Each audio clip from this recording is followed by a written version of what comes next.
Namo Buddhaya. Welcome back to another video.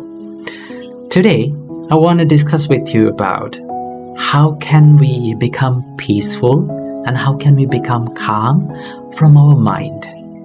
Now we know that we are living in a world where we are constantly bombarded and constantly overloaded with information, with distractions and all of the chaos.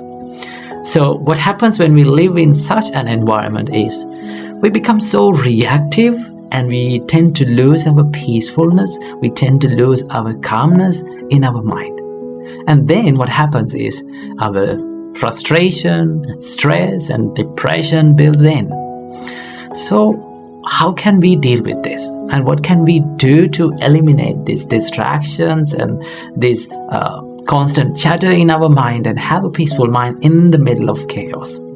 So today I'm going to share a few tips where you can practice in your daily life, and then you can, if you practice this, it will be a great help to find peacefulness and calm in the middle of all the chaos. So the first thing that you have to understand is calmness and peacefulness is not an outer source. It doesn't come from outer world. Right?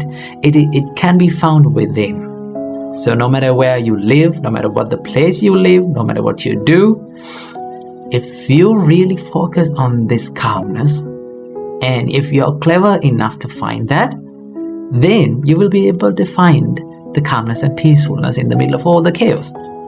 So always remember, calmness and peacefulness should be built and should be developed within. Okay? And also, you have to remember one thing, that calmness and peacefulness is not about emptying your mind, right? When you become calm and peaceful, it doesn't say that there's nothing in your mind, no thoughts in your mind, right? Thoughts may appear in your mind, right? There will be lots of thoughts and train of thoughts will be appear in your mind. But when you become really calm and when you become serene from your mind, you tend to not to react to all those stimulations. That is what the real calmness and peacefulness means. Okay?